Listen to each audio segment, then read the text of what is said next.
हमने क्या गलती की थी, ये सृष्टि रचना के द्वारा आपको बहुत बार बता रखी है।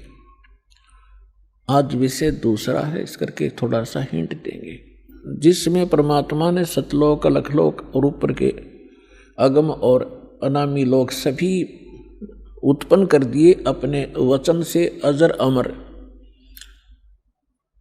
और परमात्मा ने सबसे पहले 16 पुत्रों की उत्पत्ति की, उससे पहले 16 द्वीप उत्पन्न किए, उनमें सबको रहने को कहा। उनमें से एक पुत्र अचिंत था, उससे कहा कि आप सृष्टि रचना करो। शेष उसको अपनी सामर्थ्य का आभास कराना था कि तुम कितने सक्षम हो और क्या कर सकता है प्राणी परमात्मा के अतिरिक्त। तो उसने अपने वचन से अक्षर पुरुष की उत्पत्ति की। श्रीमद् भगवद गीता अध्याय नंबर 15 के श्लोक नंबर 16 और 17 में 3 पुरुष हैं, सरपुरुष, अक्षर पुरुष और उत्तम पुरुष है तो अन्य, उसको परम अक्षर पुरुष यानी परम अक्षर ब्रह्म कहते हैं। जो श्रीमद् भगवद गीता अध्याय नंबर 7 के श्लोक 29 में गीता ज्ञानदाता कहता है कि अर्जुन, जो व्यक्ति जरा और मरण से छूटने के लिए ही प्रयत्नशील हैं, उससे मोक्ष पाना चाहते हैं, वृद्धावस्था से और मृत्यु से, वो उस तत्परम से परिचित हैं, संपूर्ण अध्यात्म ज्ञान से परिचित हैं और सब कर्मों से वो वेल नोन है। वही लोग यहाँ से निकलने की, मृत्यु से और जरा यानी बुढ़ापे के दुख से छूटने का प्रयत्न करते हैं, तो वो उस तत्ब्रह्म से परिचित होते हैं। अर्जुन ने 8वें अध्याय के प्रथम मंत्र में पूछा कि वो तत्ब्रह्म क्या है। गीता ज्ञानदाता ने 8वें अध्याय के 3रे श्लोक में कहा कि वो परम अक्षर ब्रह्म है। यानी गीता ज्ञानदाता से अन्य है वो समर्थ शक्ति। तो 15वें अध्याय के गीता जी के 16 और 17 श्लोक में 3 पुरुष हैं, सरपुरुष, अक्षर पुरुष, और 17वें श्लोक में कहा कि उत्तम पुरुष है तू अन्य है। इन दोनों से, सरपुरुष और अक्षर पुरुष से वो श्रेष्ठ परमात्मा, उत्तम पुरुष, पुरुषोत्तम तो कोई और है, और वही तीनों लोकों में प्रवेश करके सबका धारण पोषण करता है। वो वास्तव में अविनाशी परमेश्वर है। तो अचिंत ने अक्षर पुरुष की उत्पत्ति की, और अक्षर पुरुष वहाँ एक सरोवर है, मान सरोवर, अमृत से भरा हुआ, उसमें जाके सो गया, गहरा चला गया। वहाँ श्वासों से जीवन नहीं है, काफी समय तक वो बाहर नहीं आया। आपको थोड़ी सी सृष्टि रचना का हिंट देकर आज का जो विषय है वो फिर चलेगा। अचिंत ने देखा अक्षर पुरुष सरोवर के अंदर, निद्रा के अंदर, गहरी निद्रा में सो रहा है, और अक्षर पुरुष के बिना अचिंत सृष्टि नहीं कर सकता। तब उसने अर्ज की कि अक्षर पुरुष निद्रा में है, प्रभु मैं कुछ नहीं कर पा रहा हूं। तब परमात्मा ने कहा कि बेटा तुम कर भी नहीं सकते, ये तुम्हारे को थोड़ा सा एक झटका दिया है, कहीं तुम बीच में टांग अड़ा लेते। परमात्मा ने ये सिद्ध कर दिया कि समर्थ का काम समर्थ ही कर सकता है, और दूसरा कोशिश करेगा तो वो मार ही खाएगा। तब परमेश्वर ने उसी सरोवर से थोड़ा सा जल अपनी आचमन में लिया, अपनी शब्द से उसको अंडा बना दिया। अंडे में अपने वचन से, अपने ही अंदर से एक आत्मा उसमें प्रवेश कर दी। उस अंडे को बहुत बड़ा आकार का अंडा बना दिया, उसको उसमें छोड़ दिया। सरोवर में गड़गड़ गड़गड़ करता हुआ वो नीचे गया। तो उसकी गड़गड़ाहट सुन के अक्षर पुरुष की निद्रा खुल गई। और किसी को कच्ची निद्रा से जगा दिया जाए तो उसमें थोड़ा सा क्रोध होता है। उसने क्रोधवश उसको देखा कि किसी ने मेरी निद्रा भंग कर दी, तो वो कोप उस अंडे पर टकराया, उससे अंडा फूट गया, उसमें से ये सरपुरुष निकला, सरपुरुष। अब इस अध्यात्म ज्ञान को सुनने के लिए यह सृष्टि रचना एक मास्टर की समझ लेना। और जब तक आप इस सृष्टि रचना से परिचित नहीं होगे तब तक आप अध्यात्म का कोई सिर पैर नहीं समझ सकते। प्रथम बार कोई सुनेगा उसको ऐसा लगेगा जैसे दंत कथा बनावटी कहानी है। अब वो अंडा फट जाने से उसमें से सरपुरुष निकला ज्योति निरंजन, जिसको काल भी कहा जाता है, जो 21 ब्रह्मांड का स्वामी है। तब परमेश्वर ने कहा कि तुम दोनों बाहर आओ। वो दोनों बाहर आ गए। उनसे कहा कि जाइए आप अचिंत के द्वीप में रहो। एक स्थान तीनों को दे दिया, अचिंत, सरपुरुष और अक्षर पुरुष। उसके पश्चात परमेश्वर ने स्वयं शेष रचनाएं की और हम सभी आत्माओं को अपने वचन से उत्पन्न कर दिया। असंख्य जितने भी यहाँ चींटी, मच्छर, मक्खी, सूक्ष्म जीव जो दिखते भी नहीं, दूरबीन से देखे जा सकते हैं, हाथी, देवता, ये सभी प्राणी परमात्मा ने अपनी वचन से उत्पन्न करके, ये सभी आत्माएं ऊपर रहा करती थी। हम सभी की वहाँ सृष्टि थी, परिवार था और बहुत सुंदर महल, बड़े बड़े बगीचे, प्रत्येक के महल के आसपास बहुत बहुत सुंदर आगे पार्क हैं, फल फ्रूट वहाँ पर लदपद रहते हैं, मेवा लदपद रहती है, सदाबहार वृक्ष हैं, सदाबहार बाग बगीचे हैं। तब परमात्मा ने हम सबको उत्पन्न किया, हम अलग अलग रहने लगे और हमारा वहाँ पर एक परिवार बन गया। जैसे आपका यहाँ परिवार बन गया, ऐसे वहाँ भी आपका ऐसे सुंदर परिवार था। प्यार से रहते थे, कोई तकलीफ नहीं, किसी वस्तु का अभाव नहीं, कोई काम नहीं। तो फिर कुछ समय के उपरांत काफी समय बीत गया था, तो इस ज्योति निरंजन सरपुरुष के मन में एक खुरापात उत्पन्न हुआ। इसने सोचा हम तीन तो एक स्थान पे एक ही प्लाट में रह रहे हैं, द्वीप में, और शेष मेरे भाई अब अलग अलग द्वीपों में रह रहे हैं, तो मैं अलग से द्वीप प्राप्त करूंगा। इसने अलग से स्थान प्राप्ति के लिए तप शुरू किया, एक पैर पे खड़ा होकर। एक पैर पे खड़ा होकर के इसने तप किया, कभी उस पैर को रख ले, कभी उसको, और हम फिर इसके जाल में कैसे फंसे। हम इस ज्योत स्वरूपी निरंजन को देखने लगे और इसके इस ड्रामे को, इस एक्टिंग को, इस तपस्या को हम देखकर प्रभावित हो गए और ये सोचने लगे बड़ा कमाल कर दिया इसने, एक पैर पर खड़ा है, ओहो कितने युग बीत गए, कितना समय बीत गया। तो ये समझ, आज हमारे अंदर भी एक ऐसी प्रेरणा, ये धारणा या कमजोरी आज भी विद्यमान है। जैसे कोई एक्टर, कोई हीरो या हीरोइन, अभिनेता, अभिनेत्री, आप उसको देखते हैं, फिल्म वगैरह देखते हैं उनकी, तो उनसे इतने प्रभावित हो जाते हैं ये जवान नौजवान बच्चे, लड़के या लड़कियां, और वो कभी यहाँ आजा बरवाला में या हिसार में, तो ये नादान बालक है, उसको देखने के लिए वहाँ कई हजारों की संख्या में इकट्ठे हो जाएंगे और वो अपनी रोजी रोटी के लिए चटक मटक करते हैं और ये फजूल में मुफ्त में डले ढोने के लिए उसको देखने जाते हैं, उन पर इतने आसक्त हो जाते हैं और उनको अपना फेवरेट हीरो और हीरोइन बोलते हैं। मैं बताऊं, उनसे लेना एक न देने दो, वो उनको बता टिंडे देंगे, वो अपने लिए नाचें कूदें बकवाद करें, दो पैसे इकट्ठे करने की खातिर, और ये मुंह बाएं देखें जहाँ उसकी खातिर वो खड़ी इतने किलोमीटर पे। तो ये कमजोरी हमारे वहाँ हुई थी।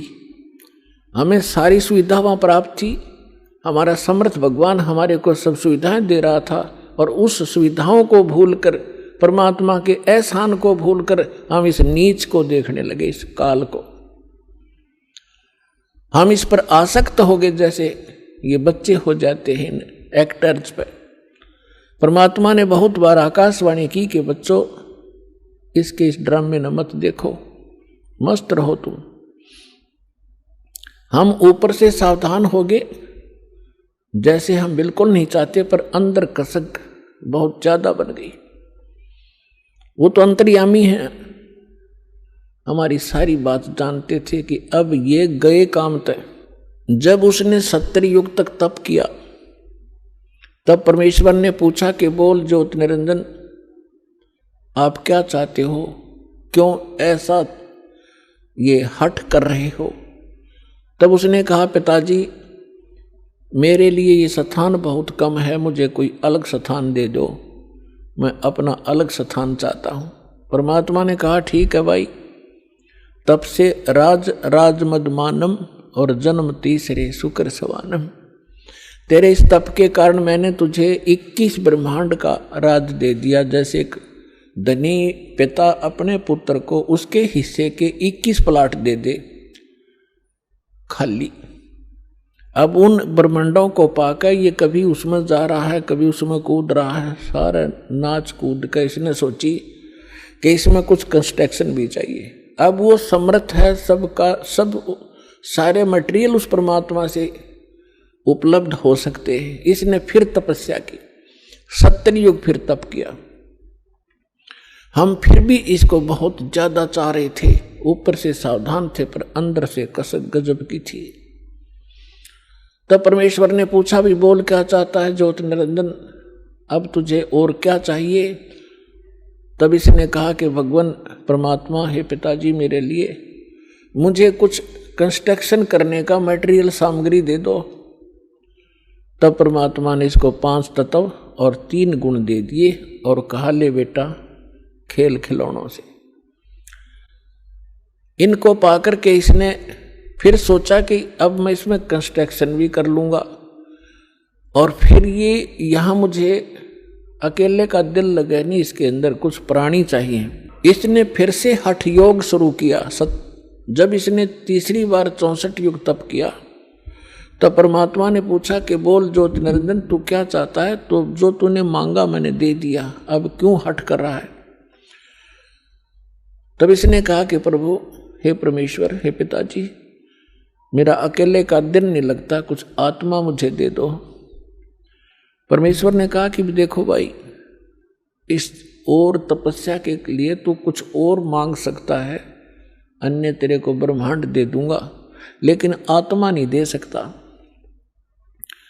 क्योंकि ये मेरे अंश हैं और तू इनको घना दुखी कर देगा और मेरे से देखे नहीं जाएंगे फिर ये।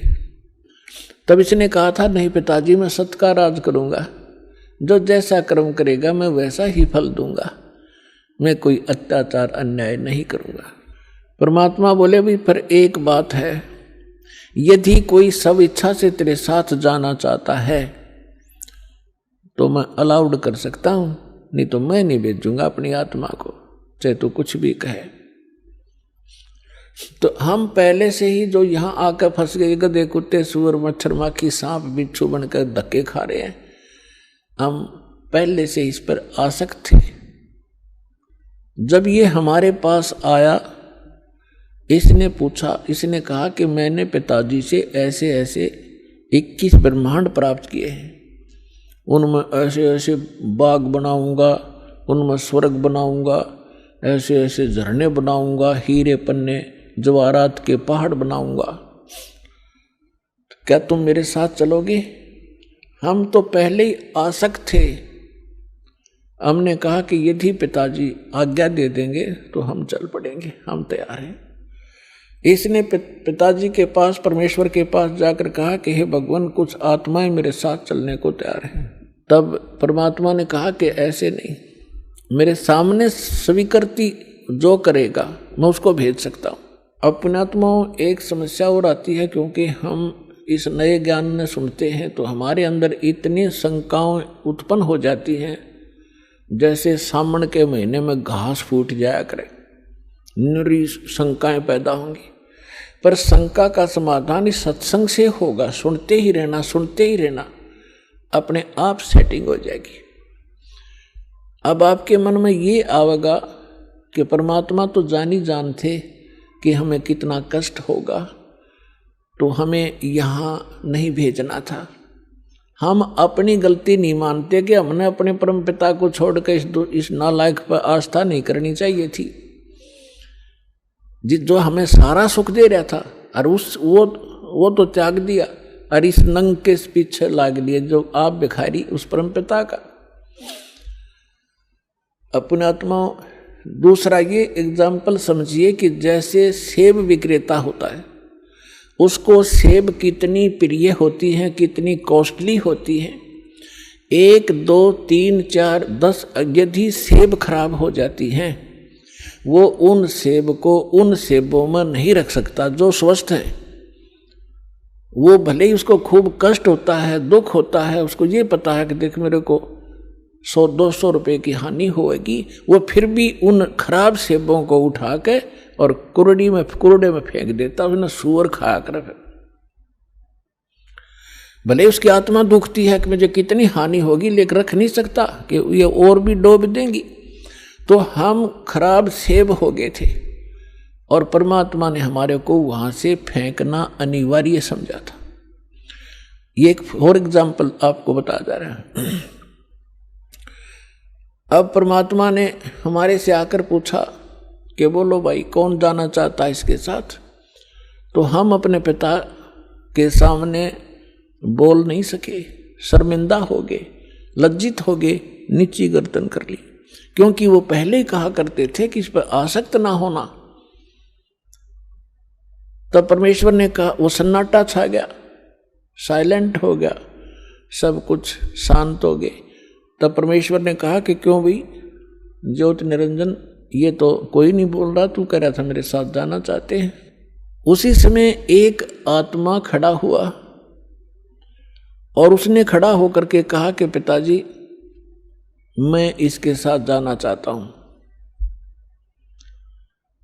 अब बाकी हमने सोचा कि यू एकला एक वहां सारी लूट लेगा और हम रह गए पाछे, तो हम भी फिर खड़े हो गए, दोनों हाथ ऊपर न कर लिए। सारे के सारे जितने असंख्यों अनगिन जीव यहां आप हंसे। तब परमात्मा ने कहा ठीक है भाई, जो जिसने हृदय से स्वीकृति इसकी की है उसको मैं इसके साथ भेज दूंगा, लेकिन आप जाइए अपने ब्रह्मंडों में, मैं इनको वहां भेजने का तरीका दूसरा अपनाऊंगा। तो परमात्मा ने क्या किया कि जिस आत्मा ने सबसे पहले स्वीकृति दी थी उसका एक युवा लड़की बना दिया अपने वचन पे, और उसके अंदर हम सभी प्राणियों को सूक्ष्म रूप बनाया और सूक्ष्म बना दिया हमारा स्वरूप, और सभी को अपने वचन से उस लड़की के शरीर में प्रवेश कर दिया। अपनात्मा, अब वैज्ञानिक तरीके से आप अच्छी तरह समझ सकते हो कि हमारे ब्लड के अंदर कितने जीवाणु हैं। 1 ग्राम ब्लड के अंदर 40-40 लाख जीवाणु, ये डॉक्टर लोग बताते हैं कि इतने बैक्टीरिया हैं, इतने फलाने हैं। तो इसको समझने में कति देर नहीं लगेगी। तो इसी प्रकार परमात्मा ने उस लड़की के शरीर में हम सभी को सूक्ष्म बनाकर प्रवेश कर दिया। अब वो लड़की कौन है? ये अष्टंगी है, दुर्गा है, और हम सभी उसमें प्रवेश कर दिए। अपने पुत्र सहजदास को जो परमात्मा ने सबसे पहले 16 वचन से उत्पन्न किए थे, उनको ही वो विशेष वहां की व्यवस्था के लिए प्रयोग करते हैं। तो सहजदास को कहा कि जा इस अपनी बहन को ले जा और इस ज्योत निरंजन के पास उसके ब्रह्मंडों में छोड़िया, और उसको बता देना कि मैंने इस लड़की को, बेटी को एक वचन पावर दे दी है, जितने जीव वो कहेगा या उत्पन्न कर देगी वचन से, और जितनी आत्माओं ने तुम्हारे साथ जाना चाहा था इसके शरीर में प्रवेश है। सहजदास ने जाके सब कथा सुना दी और लड़की को छोड़कर वापस आ गया। अब इस ज्योत निरंजन ने अब ज्योत निरंजन के मन में ये दोष आया, अकेली युवा लड़की को देखकर इसने यह एक और भयंकर गलती कर दी। ये विषय वासना वश होकर लड़की के साथ दुराचार करने की चेष्टा करने लगा। तब लड़की ने कहा कि ज्योत निरंजन देखो, आप पिता के वचन से उत्पन्न हुए अंडे से, आप मेरे बड़े भाई हो, उसके बाद हमारी उत्पत्ति उसी परमेश्वर ने की है। मैं आपकी बहन और आप मेरे बड़े भाई, ये दुष्कर्म ना करें। मेरे को परमात्मा ने वचन दिया है, वचन शक्ति दे रखी है, जितने जीव आप कहोगे नर और मादा मैं वचन से उत्पन्न कर दूंगी। लेकिन उसने एक नहीं सुनी और उसी समय उसने उस लड़की को, परमात्मा ने एक और रजा बख्शी थी कि उस लड़की को प्रजनन इंद्री नहीं लगाई थी, बाकी शेष सब फीचर्स जो थे वो सब लड़की वाले थे। तो उसने अपनी नख रेखा से, नाखूनों से प्रजनन इंद्री बना ली। अब लड़की ने देखा कि जुल्म करेगा, मेरी इज्जत लूटेगा, तो उसने एकदम सूक्ष्म रूप बनाया और वो जो ही उसके साथ दुराचार करने की स्थिति में हुआ, मुंह खोला बकवाद के लिए, उसके मुख के माध्यम से पेट में चली गई।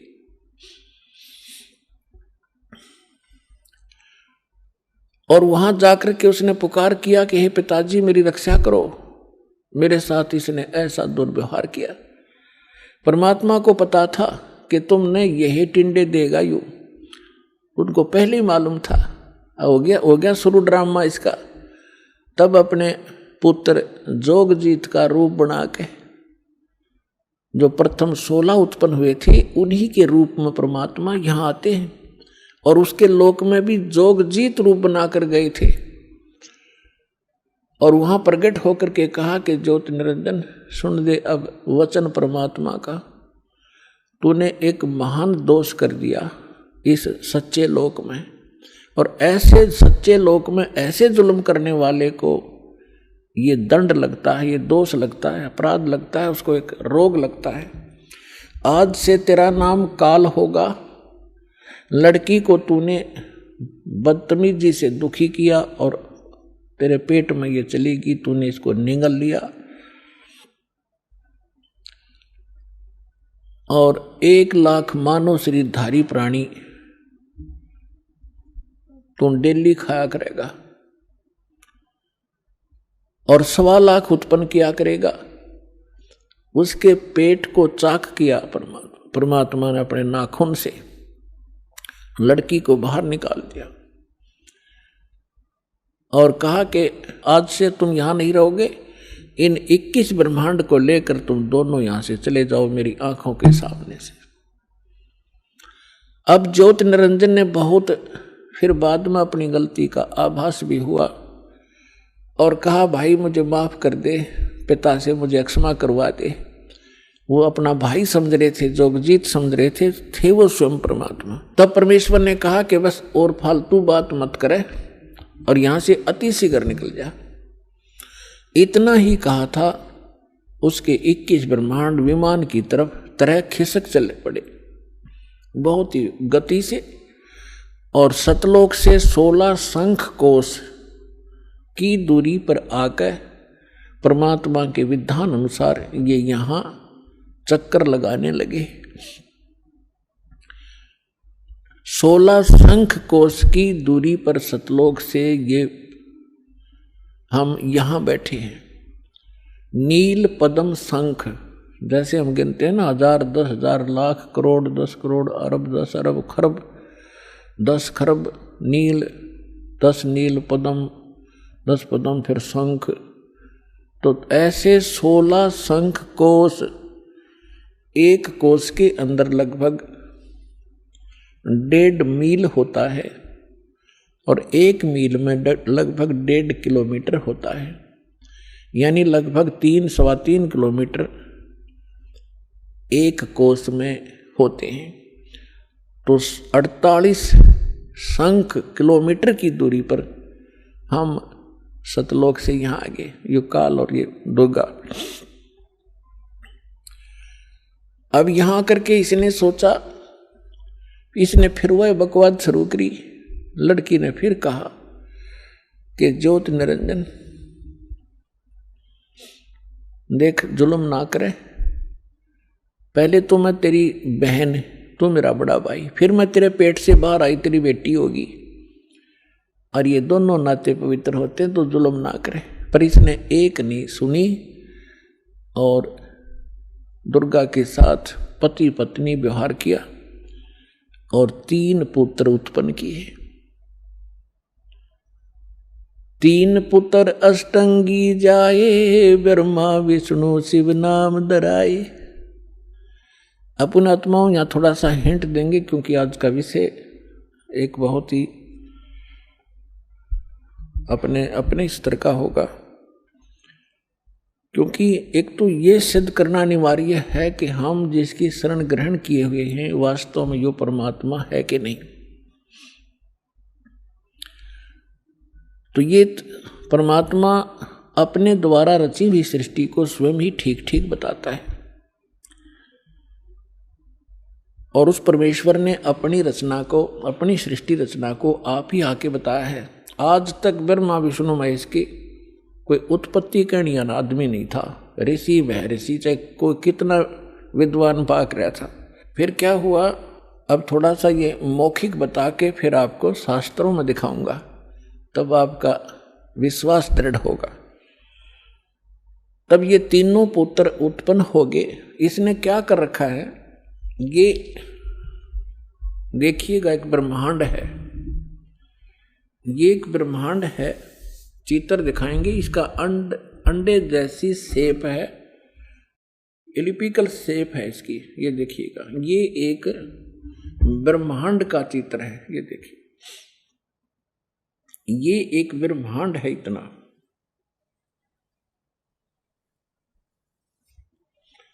और इसमें क्या क्या स्थिति है देखिएगा।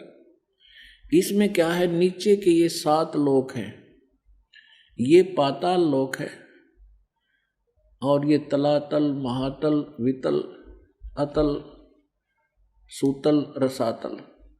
ये पाताल लोक, ये पृथ्वी लोक, और ये शिव का लोक, ब्रह्मा जी का लोक, विष्णु जी का लोक, ये कोमन स्वर्ग और नरक, और ये इंद्र का लोक, स्वर्ग के राजा का लोक, ये धर्मराय का लोक जो न्यायाधीश है, ये मानसरोवर है, ये शपथपुरी सप्तऋषियों का अलग से नगरियां हैं, ये एक एक द्वीप है, और ये है ब्रह्मलोक। ये सारा ब्रह्मलोक है, इस ब्रह्मांड के अंदर ही ये ब्रह्मलोक है। इस ब्रह्मलोक के अंदर इस काल ने एक और जाल फैला रखा है। एक ये तो महा इंद्र का द्वीप है, ये ब्रह्मलोक है जिसको महास्वर्ग कहते हैं। ये नकली सतलोक, नकली अलखलोक, नकली अगम और नकली अनामी लोक की रचना इस काल ने धोखा देने के लिए, जीवों को ये धोखा देने के लिए करवा रखी है। और ये दुर्गा का लोक है अलग से। ये समुद्र है शेष सारा, ये सब समुद्र है चारों तरफ, ये सारा समुद्र है। और यहाँ एक अलग से इसने गुप्त स्थान बना रखा काल ने, यहाँ कोई नहीं जा सकता इस काल की इच्छा बगैर। यहाँ इसने 3 स्थान बना रखे हैं, एक रजोगुण प्रधान नक्षत्र, एक रजोगुण प्रधान नक्षत्र, एक सतोगुण प्रधान नक्षत्र, एक ये तमोगुण प्रधान नक्षत्र। जैसे किसी कक्ष में, किसी मकान में, बिल्डिंग में, हाउस में 3 कक्ष हों और एक कक्ष में लगे हों ये अश्लील चित्र, और दूसरे में लगे हों साधु संत फकीरों के, महापुरुषों के, भक्तों के चित्र, और तीसरे में लगे हों शहीदों के, सूरवीरों के चित्र, तो जब व्यक्ति उन अश्लील चित्रों वाले कक्ष में प्रवेश करेगा, उनकी देखकर उन बकवादों को मन में उसी प्रकार के भाव नेचुरली रहेंगे, चाहे वो 2 घंटे रहे चाहे 3 घंटे रहे, उनमें दृष्टि पड़ी ना और मन में वो दोष उत्पन्न होंगे, तो उसमें वो रजोगुण युक्त रहेगा। और जब सतोगुण प्रधान स्थान पर जाएंगे, जहाँ साधु संत फकीरों के महापुरुषों के चित्र लगे हों, उनकी हिस्ट्री लिखी हो, तो वहाँ जाकर के उसमें अपने आप एक साधु जैसा स्वभाव बन जाता है। और तीसरे, जहाँ सूरवीरों के शहीदों के फोटो लगे हों, तो उनकी कथाओं से उनके बलिदान को देखकर वैसा ही स्वभाव बन जाता है। इस काल ने ये जाल फैला रखे, ये परमात्मा कबीर जी ने आके हमें बताया। अब भगवान बिना या इसकी जड़ ने कौन खोद है, ऐसा जाल फैला रखा है ब्रह्मा विष्णु महेश को पता नहीं हमारा पिता कौन है। और उस परम पिता ने आके इनकी एक एक दाना दाना गिनवा दिया। तो इसने क्या कर रखा है कि जैसे ही बाप ने देखा, ये देखिएगा इस स्थान पर ये 3 ऐसे लंबे चौड़े क्षेत्र हैं, ये वैसे दिखा रखे आपको। ये बहुत हजारों किलोमीटर, हजारों कोस का क्षेत्र है। इस क्षेत्र में ये रजोगुण प्रधान क्षेत्र है। तो ये क्या करता है, इसमें स्वयं ये ब्रह्मा का रूप बना लेता अपने पुत्र, जैसे ये ऐसा रूप, और अपनी पत्नी दुर्गा को रखता है सावित्री रूप में। इन दोनों के योग से, पति पत्नी व्यवहार से जो पुत्र उत्पन्न होता है वो ऐसी शकल का और इसी विचारों का बन जाता है। ये तब तक इसी में रहते हैं जब तक इसका जन्म ना हो ले, और फिर उसको वहीं परवरिश के लिए रख देते हैं, कोमा में रखते हैं। जब तक ये युवा नहीं हो जाते तो ये कोमा में रखते हैं और वैसे उनकी परवरिश जारी रखते हैं। उसके बाद फिर ये यहाँ आ जाते हैं सतोगुण प्रधान क्षेत्र में। यहाँ ये विष्णु रूप बना लेता है और अपनी पत्नी दुर्गा को ये लक्ष्मी रूप बना लेता है। इन दोनों के संयोग से जो पुत्र उत्पन्न होता है वो सतोगुण युक्त हो जाता है और इस जैसी ही शकल का बन जाता है। और यहाँ देखिएगा, और जब ये तमोगुण प्रधान क्षेत्र में जाता है तो वहाँ ये ऐसी वेशभूषा बना लेता है और दुर्गा को ये ऐसे पार्वती जैसी शकल बना कर वहाँ रखता है। इन दोनों के संयोग से जो पुत्र उत्पन्न होता है वो इस जैसी शकल का बन जाता है। फिर इन तीनों को ये कोमा में रख देता है और जब ये जवान हो जाते हैं, युवा हो जाते हैं, इन तीनों को इकट्ठा कर देता है।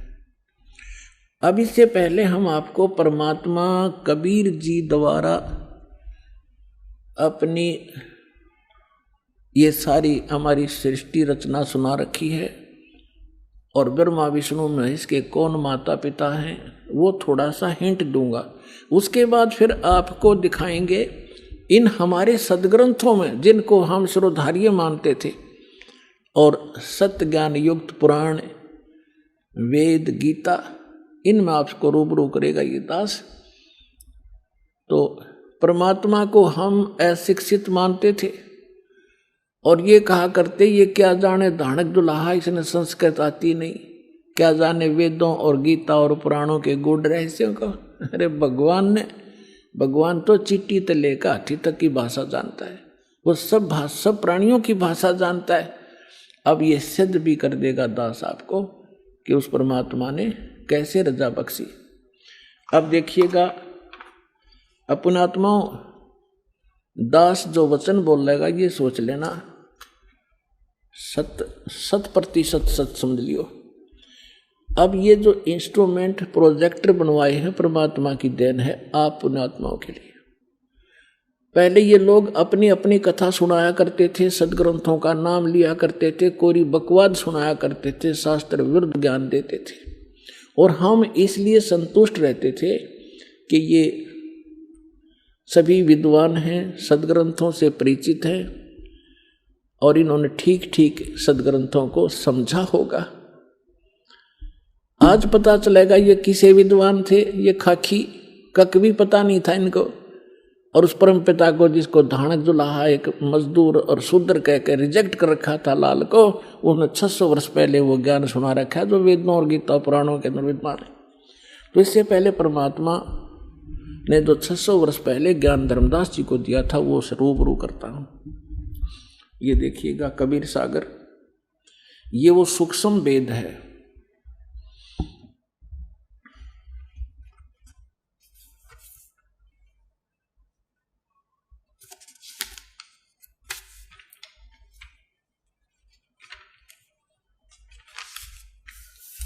ये देखिएगा यहां पर, ये यहां से छपा है। मुद्रक एवं प्रकाशक हैं खेमरा श्री कृष्ण दास, अध्यक्ष श्री वेंकटेश्वर प्रेस, खेमरा श्री कृष्ण दास मार्ग, मुंबई।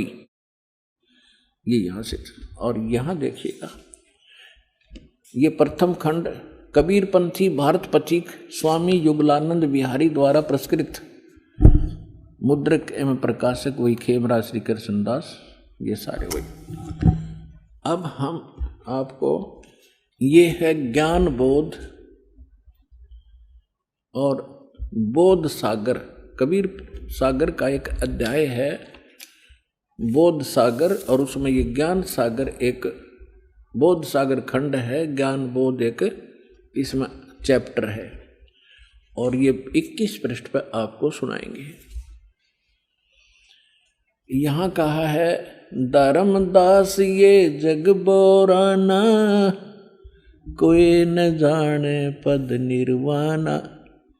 परमात्मा धर्मदास जी से कह रहे थे कि धर्मदास, इस मोक्ष मार्ग को से कोई परिचित नहीं है, और ना ब्रह्मा विष्णु महेश की सतीथि से परिचित हैं। ये सारा विश्व भ्रमित है, ये सब यथार्थ ज्ञान से परिचित नहीं है, इसलिए मैं तुझे तेरे को ये कथा सुनाई है। देखिएगा, धर्मदास ये जग बोराना, कोई न जाने पद निर्वाण। निर्वाण माने मोक्ष मार्ग, पद माने मार्ग। यही कारण मैं कथा पसारा, जग से कहिए वो राम नियारा। ये गलती से मिसप्रिंट है। यही ज्ञान जग जीव सुनावो, सब जीवों का भरम नसावो। अब मैं तुमसे कहूँ चताई, त्रिदेवन की उत्पत्ति बाई। होय होय, इन तीनों देवताओं का उत्पत्ति बताता हूँ तेरे को, जिनको तुम अजर अमर माना करते थे। इनके कोई माता पिता नहीं, ये सर्वेश्वर हैं, ये अजर अमर हैं। अब तुम्हें दिखाता सुनाता हूं इन तीनों देवताओं की उत्पत्ति। अब मैं तुमसे कहूँ चिताई, त्रिदेवन की उत्पत्ति भाई। कुछ संक्षेप कहूँ गहुराई, सब संशय तुमरे मिट जाई। भरम गए जग वेद पुराना, आदि राम का वेद न जाना। राम राम सब जगत बखाने, आदि राम कोई बिरला जाने। आदि राम माने सनातन परमात्मा, यह इन्होंने नाम लिखा है, ये मिसप्रिंट है। तो राम राम सभी कहते हैं, लेकिन उस आदि राम को, उस सनातन परमात्मा को कोई नहीं जानता। देखिएगा ज्ञान, अब मैं जो कथा सुनाने जा रहा हूं, ज्ञानी सुने तो हृदय लगाई, मूर्ख सुने तो गम ना पाई। विद्वान पुरुष सब प्रमाणों को देखेंगे, तुरंत स्वीकार कर लेंगे, और जो मूर्ख होंगे या कोई जानबूझ के ईर्षावश नहीं स्वीकार करेंगे, तो उनकी बात यहाँ नहीं है। जो बुद्धिमान होंगे इस ज्ञान को तुरंत हृदय से लगाएंगे। अको हो सारे प्रमाण। और परमात्मा कहते हैं, जानबूझ साची तजय और करे झूठ तैने, और ताकि संगत है प्रभु सपने में भी ना दे। ऐसा दुष्ट सामने प्रमाण देख के और फिर नखरे करता है। तो जानबूझ साची तजय और करे झूठ तैने, तो ताकि संगत है प्रभु कहते सपने भी में ना दे। ऐसा दुष्ट कभी कहते कभी ना मिलाइयो इसे व्यक्ति ने। सामने प्रमाण है और फिर नहीं मान रहा है। तो यहाँ परमात्मा कहते हैं, ज्ञानी सुने सो हृदय लगाई, मूर्ख सुने तो गम ना पाई। अब क्या बताने जा रहे हैं?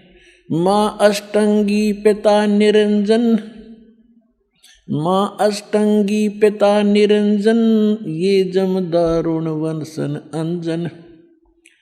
पहले कीन निरंजन राई, पीछे से माया उपजाई।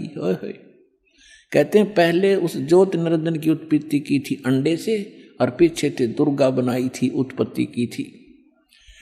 पहले कीन निरंजन राई, पीछे से माया उपजाई।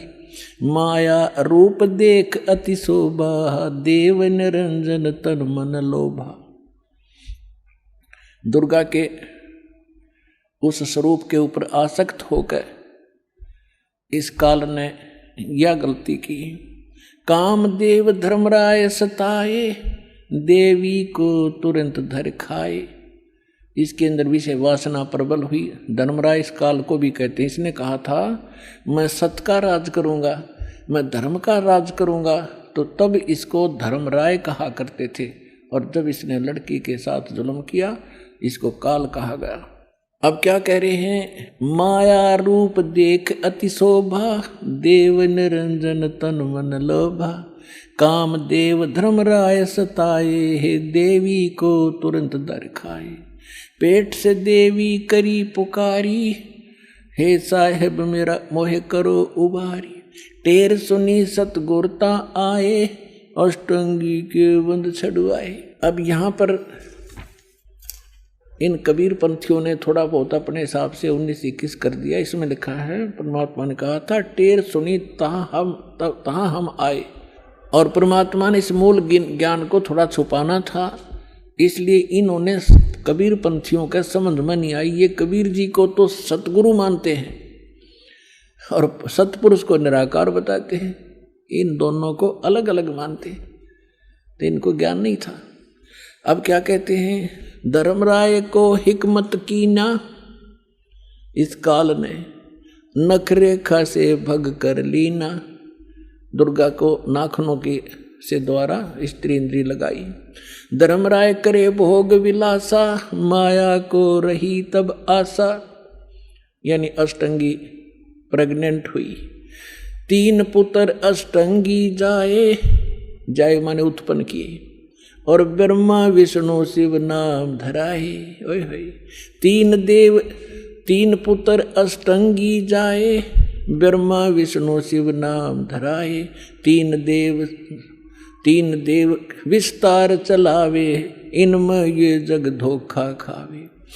पुरुष गम कैसे कोई पावे, काल निरंजन जग भरमावे। पुरुष माने परमात्मा, सतपुरुष की गम माने उसकी जानकारी कैसे कोई पावे, ये काल सबको भ्रमित रखता है अज्ञान के द्वारा। पुरुष गम कैसे कोई पावे, काल निरंजन जग भरमावे। 3 लोक अपने सुत दीना, सुन निरंजन वासा लीना। 3 लोक अपने पुत्रों को देके सुन में ये स्वयं वास करता है। अलख निरंजन सुन ठिकाना, ब्रह्मा विष्णु शिव वेद न जाना। 3 देव सो उसको धावे, निरंजन का वे पार न पावे। अलख निरंजन बड़ा बटपारा, 3 लोक जीव करे आहारा। ब्रह्मा विष्णु शिव नहीं बचाए, सकल खाए पुन दूर उड़ाए। 3 के सुत हैं तीनों देवा, अंदर जीव करते हैं सेवा। ओए होए अपनात्माओं, परमात्मा कहते हैं ये तत्व ज्ञानहीन अंधे प्राणी इस काल के पुत्रों ब्रह्मा विष्णु में इसकी पूजा करते हैं। 3 के सुत हैं ये तीनों देवा, ये अंदर जीव करते हैं सेवा। इस काल के पुत्रों को अजरो अमर जान के इन्हीं पर आश्रित रहे। और परमात्मा कहा करते 3 देव की जो करते भक्ति, उनकी कदे ना होवे मुक्ति। तो उस समय इतना विरोध हुआ था भगवान का, परमात्मा के साथ जो सितम ढाए थे इन दुष्टों ने। आज कलेजा मुंह को आजाद, वो कथा कभी कभी सुनाएंगे आपको रह रह कर। पहले दास चाहता है कि आपको ज्ञान से परिपूर्ण करें, फिर उसके बाद आप सारी बातों को जो भी दास मुख से बोलेगा सारी सच्ची मानोगे और वो सत्य ही होंगी। 3 के सुत हैं तीनों देवा, ये अंदर जीव करते हैं सेवा। सेवा माने पूजा। इनके 3 यानी उन दोनों के, काल और दुर्गा के पुत्र हैं ये तीनों देव, और ये तत्व ज्ञानहीन प्राणी इनकी पूजा करते हैं। अकाल पुरुष का हो नहीं चीन्या, काल पाए सभी गए लीन्या। तीन देव और असुर अवतारा, ताको बजय सकल संसारा। ब्रह्मा विष्णु महेश और इन्हीं के अवतार राम और कृष्ण को ये सारा संसार उन्हीं को भजता है, उन्हीं की पूजा करता है। तीन गुणों का यह विस्तारा, धर्मदास मैं कहूँ पुकारा। गुण तीनों की भक्ति में ये भूल पड़ो संसार। कह कबीर निज नाम बिन कैसे उतर पारे। अपने आत्माओं, परमात्मा ने एक वचन इसमें बोला है, गुण तीनों की भक्ति में ये भूल पड़ो संसारी। कह कबीर निज नाम बिन कैसे उतरो पार। ये तीन गुण क्या है? ये तीन गुण कौन है? रजगुण ब्रह्मा, सतगुण विष्णु, तमगुण शिव जी। और इसको परमात्मा को, कबीर साहब को अशिक्षित कहा करते, शूद्र कहा करते। ये धानक, ये जुलाहा क्या जाने सदग्रंथों के गूढ़ रहस्यों को। और परमात्मा ने वो अमृत वचन बोल रखे हैं, इतने गूढ़ शब्द बोल रखे हैं, ये नकली नहीं समझ सके उस परमात्मा के गूढ़ रहस्यों को। और परमात्मा सारे गूढ़ रहस्यों से परिचित थे। ये देखिएगा मार्कंडे पुराण, ये देखिएगा मार्कंडे पुराण, इन्हीं और गीता प्रेस गोरखपुर तो ऐसा है समझ लो जो ऑथेंटिक रिकॉर्ड हिंदू धर्म के लिए। ये मार्कंडे पुराण सचित्र मोटा टाइप, केवल हिंदी, गीता प्रेस गोरखपुर से प्रकाशित है। इसके 123 पृष्ठ पर ले चलते हैं आपको। 122 तो यहाँ पर है संक्षिप्त मार्कंडे पुराण, यहाँ से शुरू होता है। मार्कंडे जी कह रहे हैं, मार्कंडे जी बोले, मुने, हम यहाँ जाते हैं इसके कति सामने। रजोगुण प्रधान, रजोगुण प्रधान ब्रह्मा और तमोगुण प्रधान रुद्र और सत्व प्रधान विश्वपालक विष्णु हैं। यही तीन देवता हैं और यही तीन गुण हैं। और थोड़ा सा पक्का कर दूं, ये देखिएगा, ये है श्रीमद् देवी भागवत हिंदी टीका सहित भाग 1। ये कहाँ से? इसमें संस्कृत भी साथ है और ये सबसे बड़ा काम इसमें ये है, संस्कृत भी साथ है और हिंदी अनुवाद भी है। अथ श्री देवी भागवतम सभाष्टिकम समाचम, खेमरा श्री कृष्णदास प्रकाशन, मुंबई। ये इसका 3रा स्कंद है। ये है अथ श्री मद देवी भागवते भाषा टीका युक्ते 3 स्कंध है प्रारंभते। 3रा स्कंद शुरू होता है। ये 11 पृष्ठ है और ये 5वां अध्याय है। इसका 8वां श्लोक है। भगवान शंकर अपनी माता दुर्गा से कह रहे, हे माता, यदि हमारे ऊपर सदा आप दया युक्त हो तो हमको यानी मुझे तमोगुण किस प्रकार में प्रदान किया है और ब्रह्मा रजोगुण और हरि सतोगुण युक्त किए हैं। इस हमें क्यों युक्त किए हैं?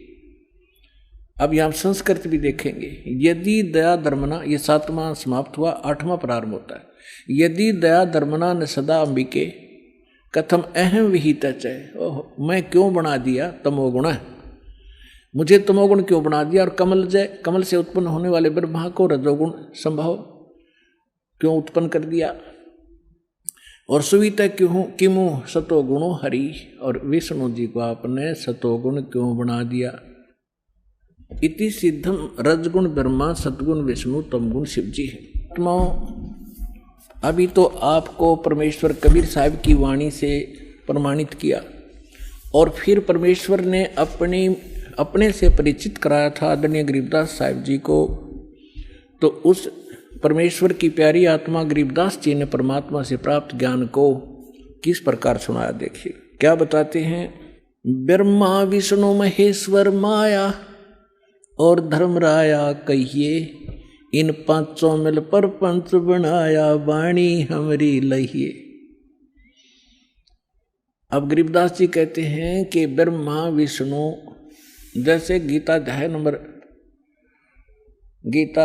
नंबर 14 के और श्लोक नंबर 3 से लेकर 5 में स्पष्ट किया है। 5 में विशेषकर कहा है कि अर्जुन, इस माया से उत्पन्न तीनों गुण, दुर्गा से उत्पन्न रजगुण ब्रह्मा, सतगुण विष्णु, तमगुण शिव जी, ये जीव को यहाँ कर्मों के बंधन में बांधे रखते हैं। ये इनको फंसाने के मूल कारण है। ये देखिएगा, अब आपको श्रीमद् भगवत गीता से प्रमाणित करते हैं ब्रह्मा विष्णु महेश की उत्पत्ति। ये श्रीमद् भगवत गीता और गीता प्रेस गोरखपुर से प्रकाशित है। जयदयाल गोविंद इसके अनुवादक हैं। ये अध्याय नंबर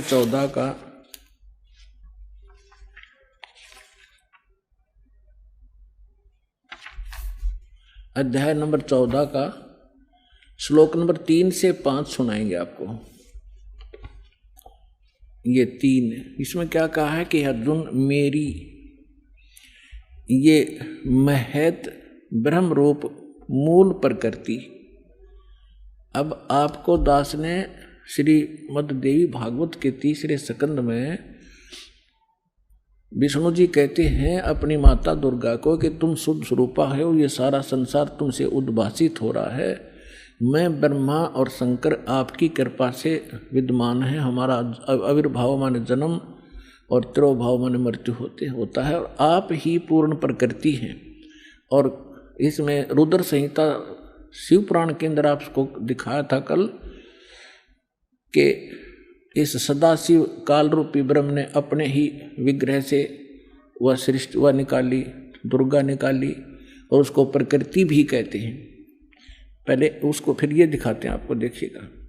अब 14वें अध्याय के 3रे श्लोक में ये क्या कहता है कि अर्जुन, ये काल बोल रहा है ब्रह्म, मेरी ये मूल प्रकृति सभी संपूर्ण भूतों यानी प्राणियों की योनि यानी गर्भाधान स्थान है, और मैं काल ब्रह्म उस योनि में गर्भ यानी चेतन समुदाय गर्भ को स्थापना करता हूँ, और तत्व माने उस के संयोग से सभी प्राणियों, भूतों माने प्राणियों की उत्पत्ति होती है। 4 में क्या कहा है, हे अर्जुन, ये नाना प्रकार की सब योनियों में जितने भी मूर्तियां यानी शरीरधारी प्राणी हैं उत्पन्न होते हैं। प्रकृति यानी दुर्गा तो उनकी गर्भ धारण करने वाली माता है, और मैं बीज स्थापन करने वाला पिता हूँ। आगे देखो 5वें में, हे अर्जुन, सतगुण रजगुण और तमगुण, सतगुण विष्णु, रजगुण ब्रह्मा, तमगुण शिव जी, ये प्रकृति से उत्पन्न, दुर्गा से उत्पन्न, और तीनों गुण रजगुण ब्रह्मा, सतगुण विष्णु, तमगुण शिव जी अविनाशी जीवात्मा को शरीर में फंसाए रखते हैं, बांधे रखते हैं कर्मा के अनुसार। अब इसने तो यो ठीकरा फोड़ दिया ब्रह्मा विष्णु महेश पर कि ये बांध रहे हैं। अब ये महापुरुष क्या कहते हैं, भगवान क्या कहते हैं, परमात्मा से प्राप्त ज्ञान से। अब गरीबदास जी क्या कहते हैं, ब्रह्मा विष्णु महेश्वर माया और धर्मराया कहिए। है क्या कह रहे हैं कि ब्रह्मा विष्णु अकेले दोषी नहीं हैं, ये धर्मराय माने काल और या दुर्गा, ये इन पांचों ने मिलकर तुम्हें फंसा रखा है। अकेले इसने ब्रह्मा विष्णु महेश दोषी बना दिए। अब क्या बताते हैं, ब्रह्मा विष्णु महेश्वर माया और धर्मराया कहिए, इन पांचों मिल पर पंच बनाया, वाणी हमारी लहिए। हम जो कह रहे हैं इसको घनी गौर से सुनना और इस पर बहुत गौर करना। इन पांचों ने मिलकर ये परपंच बना रखा है, आपको यहाँ फंसा रखा है। ये है खोखापुर की बाजी, बिष्ट बखुंट दगासी साजी, ये कृत्रिम जीव भुलाने बाई, निज घर की तो खबर न पाई। अपने निज घर का तो ये पता भी नहीं लगने देता, ऐसा जालिम है ये काल। 1.25 लाख उपजे नित हंसा और 1 लाख विन से नित अंसा। 1.25 लाख उत्पन्न करता है और 1 लाख को रोज खाता है। उत्पत्ति खपती प्रलय फेरी, हर्ष शोक जोरा जम जेरी।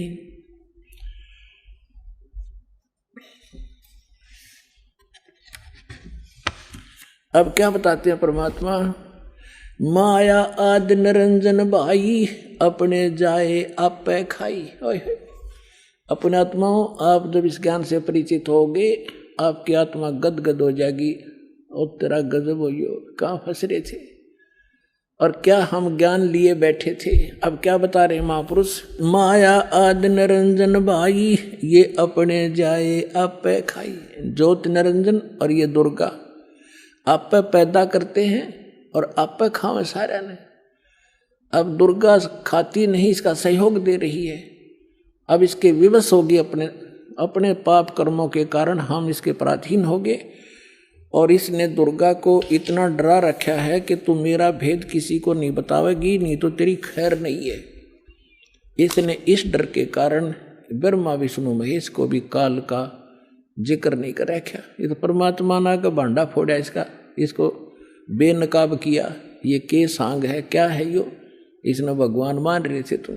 सुन शिखर में धर्म अन्यायी, ओए होए, सुन शिखर में यो धर्म काल अन्यायी, और जिन शक्ति डायन मैल पठाई। काल ने कहा था कि दुर्गा मेरा भेद किसी को मत देना। मैं आज से प्रतिज्ञा करता हूं कि मैं अपने वास्तविक रूप में किसी के समक्ष नहीं आऊंगा, और तू मेरा भेद नहीं देना और सारे ब्रह्मांड का तू संचालन करना। तब इसने कहा था कि एक तरफ तो मैं औरत, इतने बड़े विभाग को कैसे संभालूंगी, आप क्यों ऐसा जुल्म कर रहे हो, आप मेरे साथ भी नहीं रह रहे हो।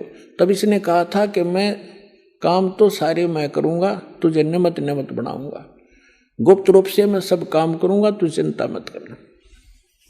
तो क्या कहते हैं, सुन शिखर में धर्म अन्यायी, ये काल अन्यायी, जिन शक्ति डायन मैल पठाई। अब दुर्गा को कहते हैं, इसने भी इसका सहयोग दे दिया, विवश होकर के इसको ये नीचे भेज दी। लाख गरा से नित उठ दूती, ये माया आद तकत की कूती। 1.25 लाख घड़ियां नित भांडे, अंसा उत्पत्ति पर ले डांडे। 1.25 लाख तो पैदा करते हैं डेली, और 1 लाख को मार देते हैं। कहते हैं ये हंसा, ये सब जीवात्मा, प्यारी आत्मा भगवान की जन्म और मरण के इस दंड से दंडित कर रखे। 1.25 लाख घड़ियां नित भांडे, इस शरीर को भांडा बोला है, बर्तन बोला है, इसको चोला भी कहते हैं इसको। तो कहते हैं ये 1.25 लाख ये बर्तन, ये हंस शरीर बनाए जाते मानव के डेली, और 1.25 लाख मारे जाते हैं। 1.25 लाख घड़ियां नित भांडे, हंसा उत्पत्ति पर ले डांडे। ये तीनों चेला बटपारी, सर्जे पुरुषा सर्जी नारी। ये खोखापुर में जीव भुलाने, स्वप्न विष्ट बैकुंठ बनाए। खोखापुर में जीव भुलाए, स्वप्न विष्ट बैकुंठ बनाए। ये है अरहट का कुआ लोई, या गढ़बंजा है सब कोई। कीड़ी कुंजर और अवतारा, हरहट डोर बंधे कई बारा। ये कोटिक करता फिरता देखा, हरहट डोर कहूँ सुन देखा। ये चतुर्भुजी भगवान कहावे, हरहट डोर बंधे सब आवे। अब यहाँ क्या बताना चाहा है आदरणीय गरीबदास साहिब जी ने परमात्मा से,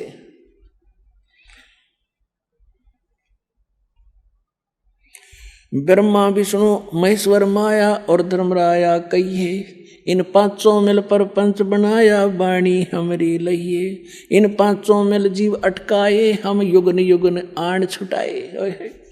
गरीबदास साहिब कहते हैं, भगवान कबीर साहब बता रहे हैं कि इन 500 ने मिलकर जीवों को फंसा रखा है, और हमने युगों युगों में आके और इन जीवों को छुटाया और सतलोक ले गए।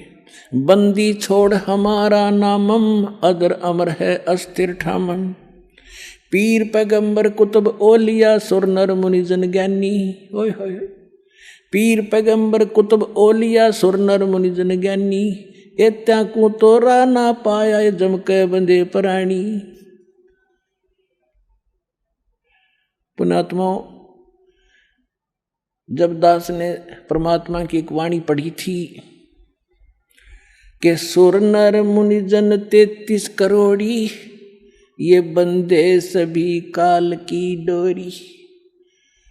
तो दास को भी विश्वास नहीं हुआ था कि ये इतने देवता ब्रह्मा विष्णु महेश ऋषि मुनि, क्या इनको भी रास्ता नहीं मिला? क्या कह रहे हैं गरीबदास जी? पीर पैगंबर और कुतुब ओलिया और सुरनर मुनिजन ज्ञानी, ये विद्वान पुरुष महर्षि, इनको वो मार्ग नहीं मिला। ये काल का बंधे प्राणी, ये काल के ही जाल में रहे।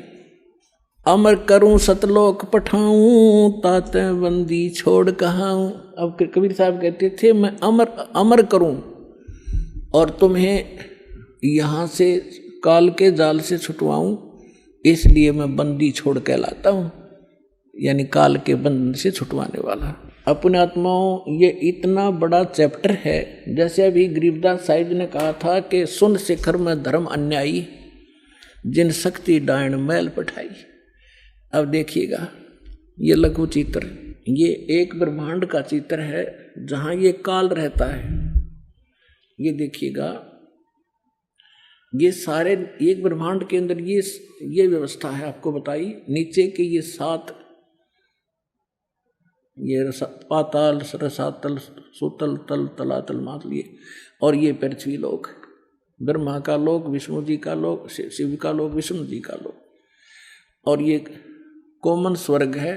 स्वर्ग और नरक इकट्ठा ही है। और ये इंद्र का लोक, ये धर्मराज का लोक, ये है, इसको महास्वर्ग कहते हैं। ये इतना महास्वर्ग है, ये सारा एक ब्रह्म लोक कहलाता है इतना। ये इसके अंदर अलग व्यवस्था है। तो ये काल यहाँ रहता है, यहाँ पर, और इसने इसका यूं अलग से व्यवस्था है, ये अलग से, इसमें कोई नहीं जा सकता। इस दुर्गा को इसने यहाँ एक अलग से द्वीप दे रखा है। यहाँ ये यहाँ रहती है, इसकी इच्छा होती है तब इसको ये ऊपर लेता है, नहीं इसको फिर नीचे छोड़ देता है। ये फिर यहाँ अपने अलग द्वीप पर रहकर इन सब का, इस पूरे ब्रह्मांड का की देख रेख करती है और इसके संपर्क में रहती है। ये काल यहाँ रहता है ऊपर, और इसके ये ऐसे 21 ब्रह्मांड हैं। ये देखिएगा, ये जो आपने एक ब्रह्मांड देखा था, अब ये समझना ये एक गेंद जो है ये ब्रह्मांड है। ऐसे इसने 5 ब्रह्मांडों को एक स्थान में रोका है, जिसको महाब्रह्मांड बनाया है। तो ऐसे ऐसे 4 महाब्रह्मांडों में 20 ब्रह्मांडों को रोक कर इसने एक 21वां ब्रह्मांड यूं अलग बना रखा है। ये पूरा देखिए एक बार, ये सबसे ऊपर ये अलग एक ब्रह्मांड है। ये वैसे बनाने में, दिखाने के लिए अलग से बनाना, इसकी भी ऐसी ही एलिप्टिकल शेप है ऐसे। तो इसने यहाँ नकली यहाँ एक अलग से ब्लॉक है, यहाँ पर ये लॉक लगा रखा है। प्रत्येक इस सर्कल से निकलने की प्रत्येक भंवर गुफा है, प्रत्येक में। इस एक ब्रह्मांड से निकलने की भी भंवर गुफा है, इस फिर महाब्रह्मांड से निकलने की भी भंवर गुफा है, और इस सारे से निकल कर इसमें प्रवेश करने की प्रत्येक में भंवर गुफा है। जब हम सतलोक में जाएंगे और 7 संग ब्रह्मांड इस अक्षर पुरुष के पार करेंगे, वहाँ भी लास्ट में एक भंवर गुफा आएगी। इस काल ने उसकी तकरीबन नकल कर रखी। तो ये यहाँ बैठा है शिखर शून्य में सबसे ऊपर। तो यहाँ इसने नकली अलग सतलोक, नकली अलखलोक, अगम और नामी लोक नकली बना रखे जीव को भ्रमित करने के लिए। और यहाँ एक अच्छी आत्माओं में से 12 आत्माएं ऐसा सेफ रखता है, उनको कलयुग में भेजता है दूत बनाकर इस नकली ज्ञान को फैलाने के लिए। जैसे दास ने आज के सत्संग में सुनाया था सुबह कि जो पुण्यात्माएं भक्ति करके मर्यादा में रहकर चली जाएंगी वो तो गई सतलोक में, जो रह जाएंगी फिर काल उन अपना दुरुपयोग करेगा उन अच्छी आत्माओं के। पुण्य तो वो इस समय के होंगे, अच्छी भक्ति से युक्त चारित्र तो वो अब होंगे, और फिर सारी उम्र असंख्य जन्मों तक वो अपने कर्म फोड़ेंगे, उस पुण्य को ही खत्म करेंगे। तो ये 12 अचिंत भक्तों को ये वहाँ रखता है। अब कलयुग जब आया, इसने ये 12 दूत भेज दिए और उन्हीं को फिर से आगे भेजता रहता है। इनकी इतनी कमाई है, जैसे आप देख रहे हो यो जय धन धन सतगुरु सच्चा सौदा सिरसा वाला, आज एक चीफ मिनिस्टर से भी ज़्यादा सुविधाएं प्राप्त हैं जिसको, और इसने कख का पता नहीं, कोई भक्ति नहीं, ये पूर्व जन्म का बहुत संस्कारी प्राणी था और इसने इस काल ने भेज दिया रे। अब ये सारी उम्र खोटे खोदेगा, कति भक्ति नहीं इसके पास और फिर भी इसके ठाठ रहेंगे और लास्ट में इसको ऐसी बुरी मौत मारेगा, ऐसी दुर्गति होगी ऐसे व्यक्तियों की, आगे चल के ना जाने कौन सी योनि में डाल देगा। तो ये इसने ये 12 भक्त अच्छी आत्माएं वहाँ सेलेक्ट रखता है प्रत्येक उसमें, और फिर इनको जैसे ये 12 यहाँ भेजे, उनको रह कर फिर जैसे राधा स्वामी शिवदयाल जी जो थे ये अच्छी आत्माओं में थे।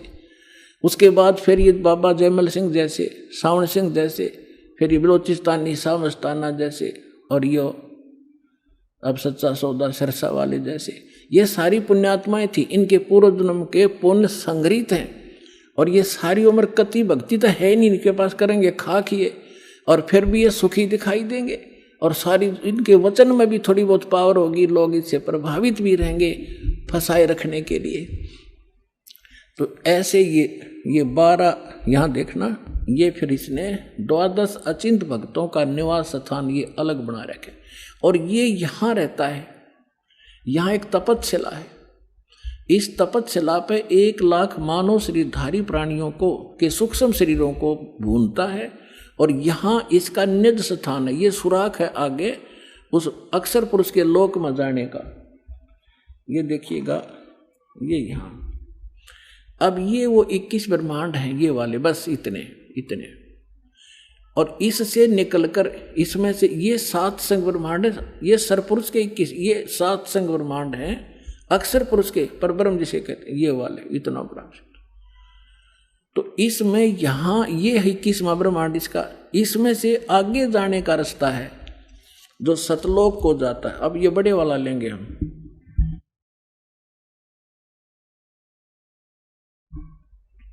अब ये 21वां ब्रह्मांड है, ये देख पूरे ब्रह्मांड देखो 21। तो अब ये यहाँ बैठा है, इस यहाँ एक रास्ता है, ये 11वां द्वार है, ये 11वां द्वार, और इस 11वें द्वार को इसने स्वयं रोक रखा, यहाँ बैठा है ये। कोई भी प्राणी यहाँ से नहीं जा सकता, यहाँ से वही जा सकता है जिसको कबीर परमेश्वर लेकर जाएंगे। और परमात्मा के वहाँ जाते ही काल का उस द्वार को स्वयं रोके बैठा है। जब वहाँ यहाँ से हम जाएंगे भक्ति इस भगवान के मंत्र के आधार से, तो इसका सिर झुक जाता है ऐसे अपने आप, और इसके सिर पे पैर रख के, और तब हम इस अक्षर पुरुष के लोक में प्रवेश करते हैं। यहाँ काल ने ये वो 11वां द्वार है, और वो ये अब यहाँ लेंगे हम पूरे ब्रह्मांड।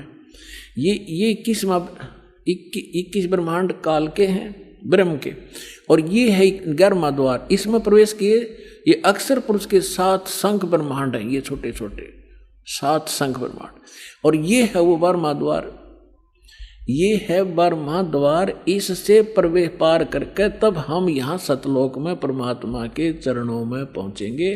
और ये असंख्य ब्रह्मांड है ये परमात्मा के, असंख्य। ये तो थोड़ा सा क्षेत्र रह जाता है इनका, ये इतना का क्षेत्र है बस, सरपुरुष और अक्षर पुरुष का दोनों का मिला के। और ये असंख्य ब्रह्मांड का ये मालिक, ये पूर्ण ब्रह्म सत्य पुरुष है। तो ये 12वां द्वार पार करके हम सतलोक में प्रवेश करेंगे। अब आपने देखा परमात्मा ने बताया कि इस ब्रह्मा विष्णु महेश की उत्पत्ति कैसे हुई, और अब थोड़ा सा हिंट इन पुराणों से देना पड़ेगा ताकि आपका विश्वास दृढ़ हो। पुण्यात्माओं, यदि इस जीवन में आपको कोई विशेष काम है तो ये है परमात्मा को समझना, जानना और मोक्ष प्राप्त कराना। जब भगवान आपको मिल गया, सत्साधना आप करते हैं, तो आपके जो भौतिक लाभ हैं वो तो ना चाहते हुए भी आपको मिलेंगे। परमात्मा आपको सारे सुख भी देगा आपको भक्ति कराने के लिए। जैसे हम अपने बच्चों को शिक्षा ग्रहण कराने के लिए कितनी सुविधा देते हैं, स्वयं हम मजदूरी करते हैं और बच्चों को बढ़िया ड्रेस देते हैं, उनको गाड़ियों में भेजते हैं, और 15-20 वर्ष तक बच्चे तो पढ़ो और अपना कल्याण कराओ। तो ये परमात्मा ने आपको ये ड्रेस जो दी है मनुष्य की, ये विद्यार्थी को आप विद्यार्थी हैं, और जब आप सही विद्या ग्रहण करोगे, परमात्मा अनुकूल चलोगे, तो आपको सारी सुविधा ऑटोमेटिकली मिलेंगी। आपके घर में सुख, आपके शरीर में सुख, आपके सब संकटों का निवारण करेगा भगवान, तभी आप भक्ति कर सकोगे। तो इसके लिए आपने अच्छा समय निकालना पड़ेगा। ये देखिएगा, ये श्री शिव पुराण सचित्र मोटा टाइप, केवल हिंदी, गीता प्रेस गोरखपुर से प्रकाशित है। इसके कौन है संपादक? हनुमान प्रसाद पोदार।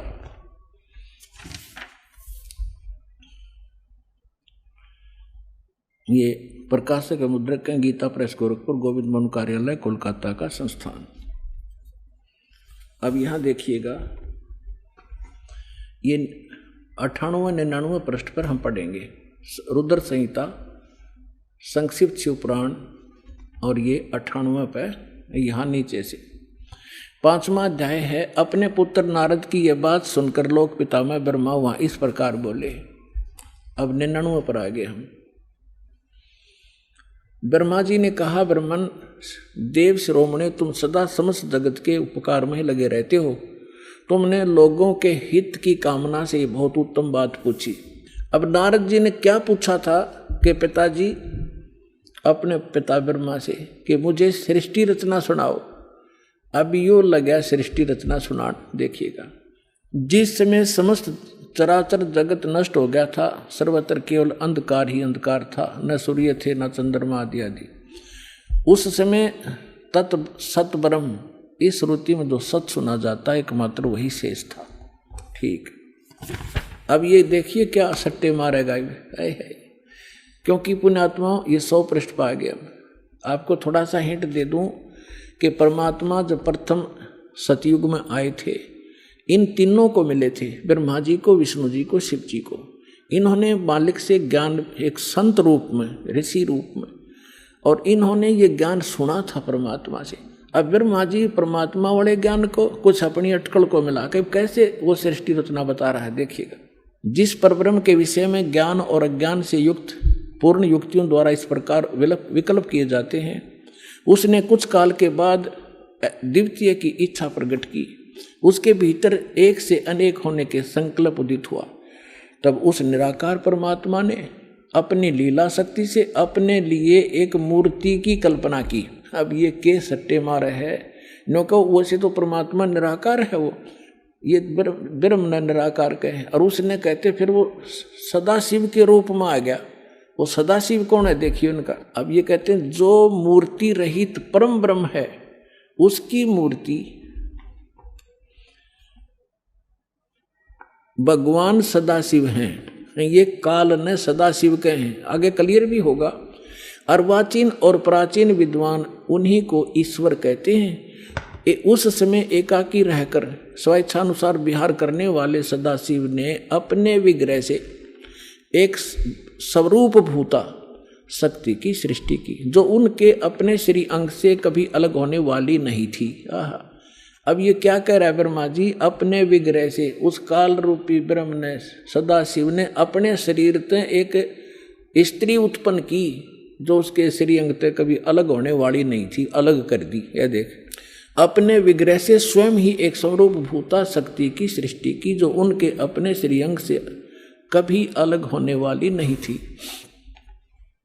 उस पराशक्ति को प्रधान और प्रकृति, गुणवती माया, प्रकृति भी कहते हैं उस दुर्गा को। बुद्धि तत्वों की जननी तथा विकार रहित बताया गया है। उस शक्ति, वह शक्ति अंबिका दुर्गा कही गई है। उसको प्रकृति, ये ध्यान रखना, दुर्गा को प्रकृति भी कहते हैं, जो गीता में आपको दिखाया था। अभी आपको श्रीमद् भगवद गीता अध्याय नंबर 15 के श्लोक नंबर 3 से 5 में, 3, 4, 5 में स्पष्ट किया था कि ये काल कहता है ये प्रकृति तो सभी की माँ जानो, और मैं सबका पिता, मैं इसके अंदर बीज स्थापना करता हूँ जिससे सबकी उत्पत्ति होती है। और प्रकृति से उत्पन्न ये तीनों गुण, रजगुण ब्रह्मा, सद्गुण विष्णु, तमगुण शिव जी, ये सभी जीवात्मा को कर्मानुसार बांधे रखते। और परमात्मा ने क्या बताया कि नहीं, ये 3 नहीं, ये 5 मिलकर बांध रहे आपको। और हम इन 500 मेल जीव अटकाए, युगों युग हम आन छुटाए। अब देखो उसको प्रकृति सर्वेश्वरी त्रिदेव जननी, ओए होए, तीनों देवताओं की को जन्म देने वाली इनकी माता नित्या और मूल कारण भी कहते हैं। सदाशिव द्वारा प्रकट की गई उस शक्ति की 8 भुजाएं हैं। होगी ना स्पष्ट? 8 भुजाएं हैं। ये देखिएगा 8 भुजाएं, ये है वो दुर्गा।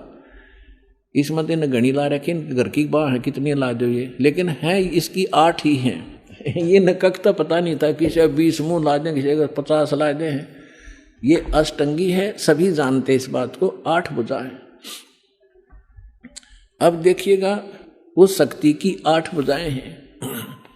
नाना प्रकार के आभूषण उसके श्रीअंगों की शोभा बढ़ाते हैं। वह देवी नाना प्रकार की गतियों से संपन्न है और अनेक प्रकार के अस्त्र शस्त्र धारण करती है। एकाकिनी होने पर भी वह माया संयोग वसात अनेक हो जाती है।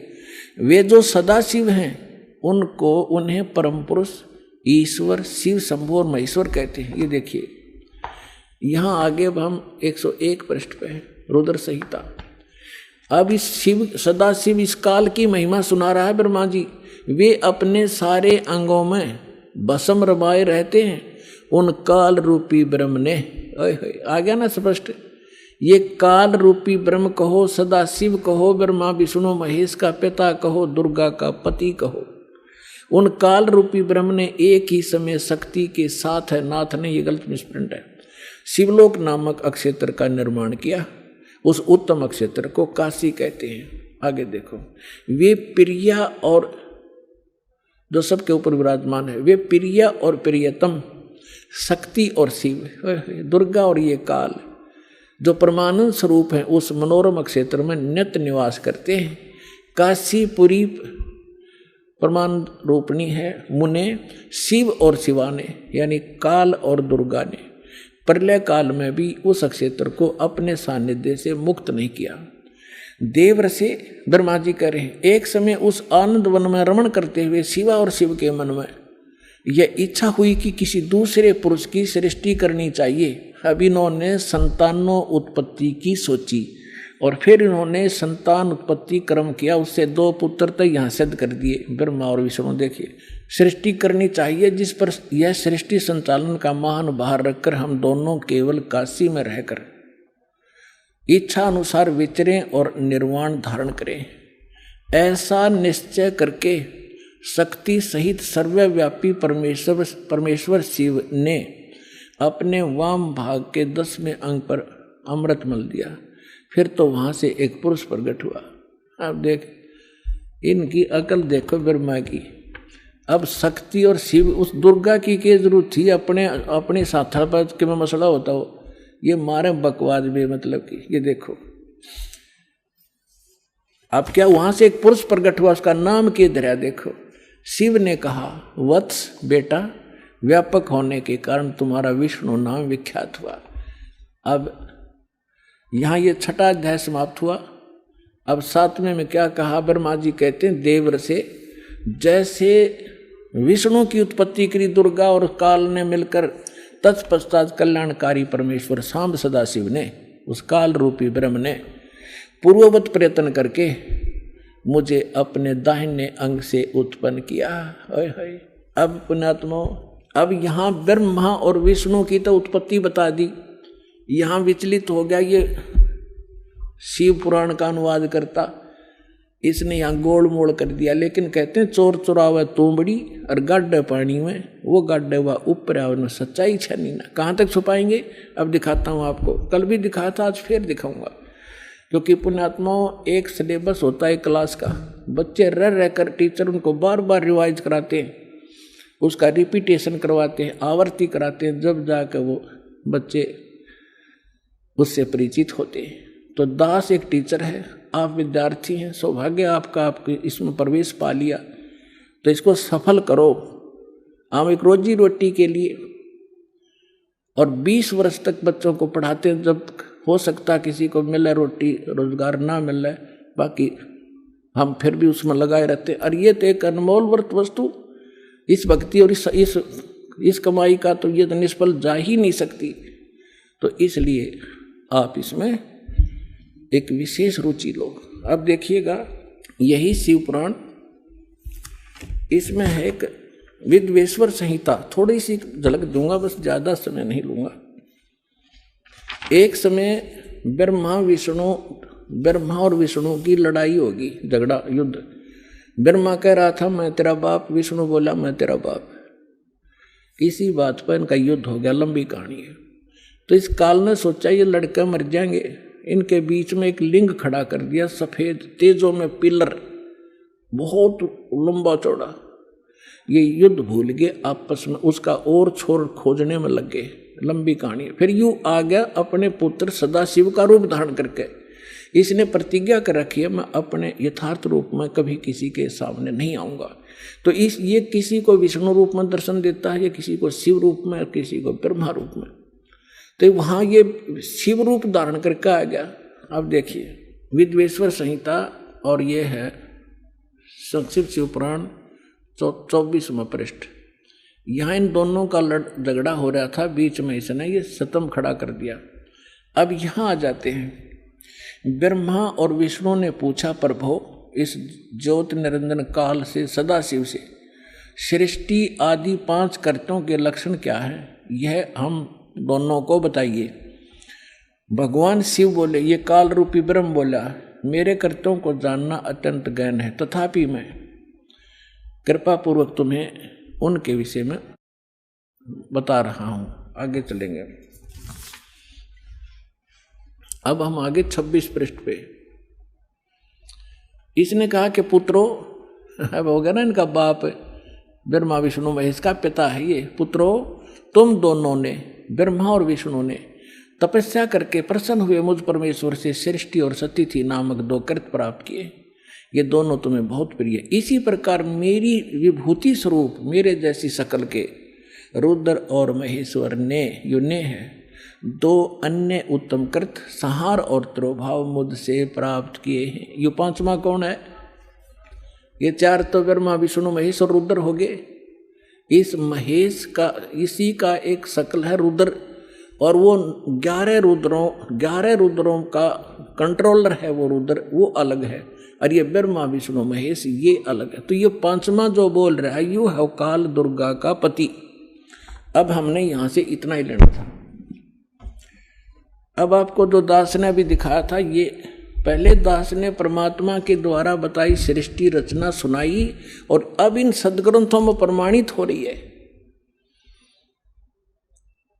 तो इससे क्या सिद्ध हो गया कि कौन है, कौन ब्रह्मा का पिता है और कौन विष्णु की माँ, शंकर का दादा कौन है, हमको देव बता। तो इस कथा से आपको शब्द सिद्ध हो जाएगा कि ब्रह्मा विष्णु महेश का पिता और शंकर का दादा कौन है। इनका दादा है कबीर जी, वो सत्य पुरुष जिसने इनके पिता ज्योत निरंजन को जन्म दिया, और उसी से फिर ब्रह्मा विष्णु महेश का जन्म हुआ इस ज्योत निरंजन काल से। तो इनका दादा कौन है? कबीर सत्य पुरुष, वो परमेश्वर है। जो आज दास सत्संग शुरू करना कर रहा था, उसकी तो अभी तक भूमिका बनी है। अब क्या हुआ, इन तीनों देवताओं का दुर्गा ने ब्याह कर दिया, अपने ही 3 रूप बनाए, सावित्री, लक्ष्मी और पार्वती।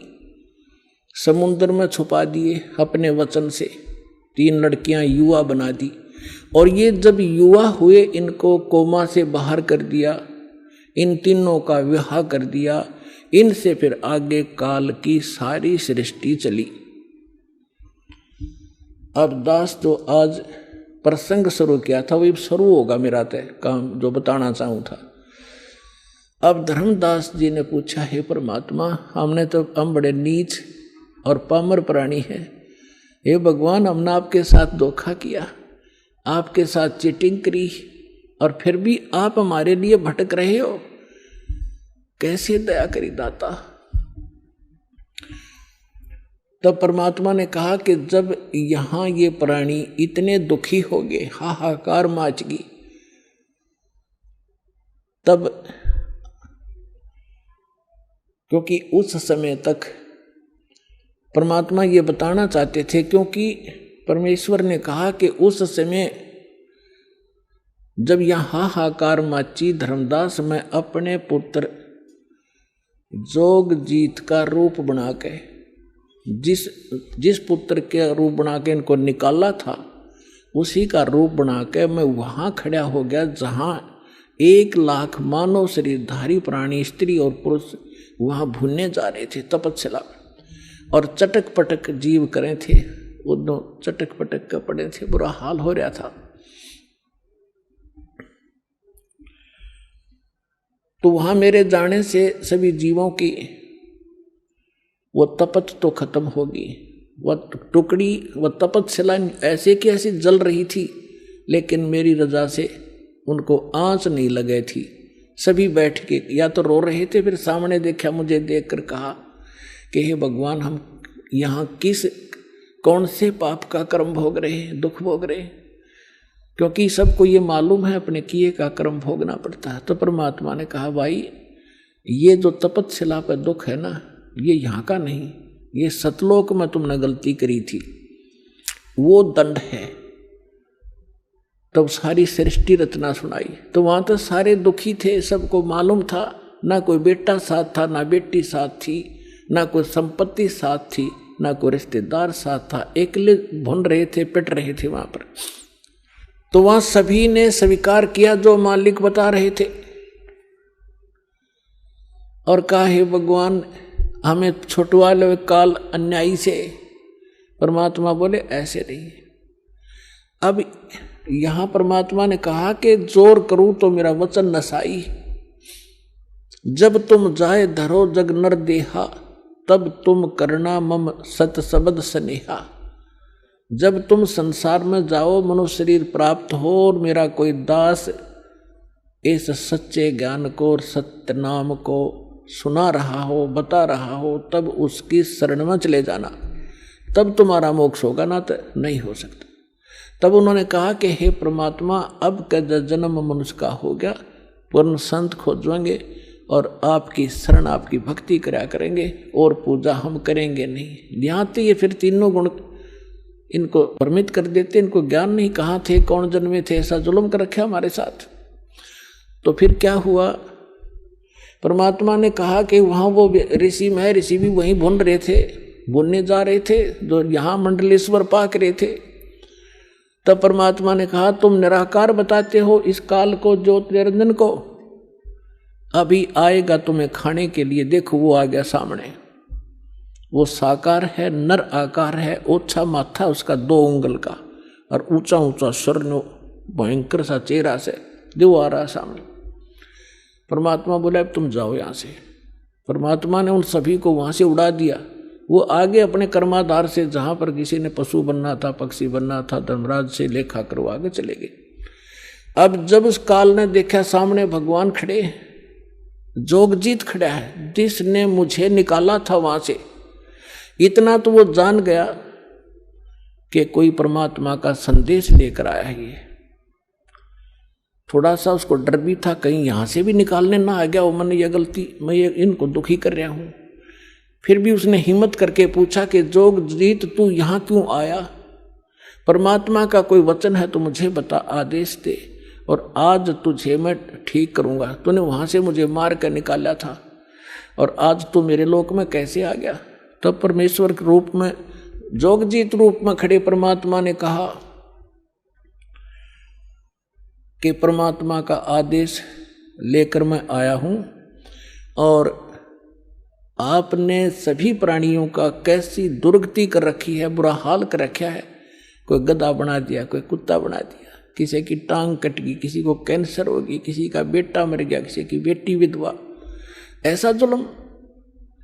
तो ये क्या कहता है कि मैं तो सत का राज करता हूँ, जो जैसा कर्म करता अपना भोग रहा है, मैं क्या करूँ।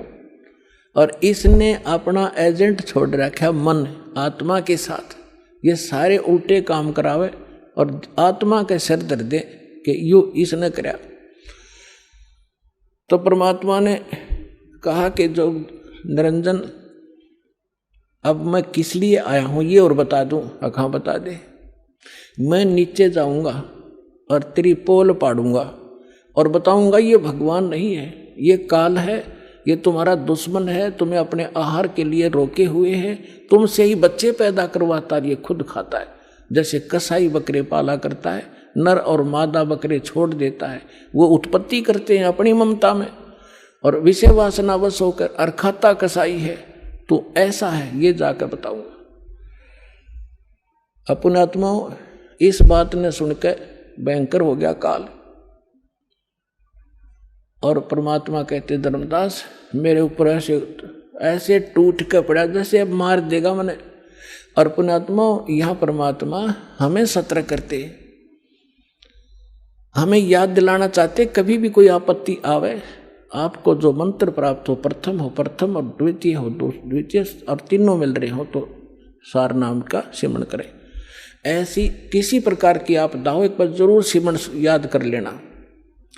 तो कहा कि मैंने सतनाम का सुमन शुरू किया सांस उश्वास से। तो उसी समय ये काल या तो मुझे मारने के लिए झपटा था, ऐसे गिर गया जैसे पक्षी की पांख कट जाया करे और पड़ा पड़ा तड़प रहा है। ऐसा डर गया कि वहां से भाग के पाताल में गिर गया। तो इसको पाताल से लिया निकाल के मैं और कहा चल ऊपर। तब ये घबरा गया घना, मेरे पैर पकड़ लिए और कहा कोई बात नहीं, आप बेशक नीचे चले जाना, लेकिन एक अर्ज है मेरी, 3 युगों में जीव कम ले जाना और चौथे युग में कितने जीव ले जाना। तो परमात्मा ने कहा ठीक है। और दूसरा ये कहा कि मेरा ज्ञान जो माने वो हमारा, आपके ज्ञान को जो माने वो आपका, बलपूर्वक ना ले जाना। तो परमात्मा ने कहा ठीक है तथास्तु। जब सारे वचन भरवा लिए फिर बदल गया गिरगिट की तरह, कहने लगा कि बेशक चले जाना जोग जी, चौथे युग में इन जीवों को इतना कंडम कर दूंगा, ये भक्ति योग नहीं रहेंगे, इनको सब उल्टी साधना पर लगा दूंगा, देवी देवता पत्थर पहाड़ों की पूजा में इनको व्यस्त कर दूंगा, और जब तुम जाओगे तुम्हारी कोई नहीं सुनेगा। परमात्मा बोले आप अपना काम करियो और हम अपना करेंगे। तब क्या कहा था परमेश्वर ने कि चौथा युग जब कलयुग आई तब हम अपना अंश पठाई, काल बंद छूटे नर लोई, सकल सृष्टि परवानिक होई, घर घर देखो बोध विचारा, सतनाम सब ठोर उचारा, 5505 तब ये वचन मेरा होगा साचा, कलयुग बीत जावे जब एता, सभी प्राणी परम पुरुष पद चेता। तो परमात्मा ने कहा था कि चौथा युग जब कलयुग आवेगा तब हम अपना एक दास भेजेंगे।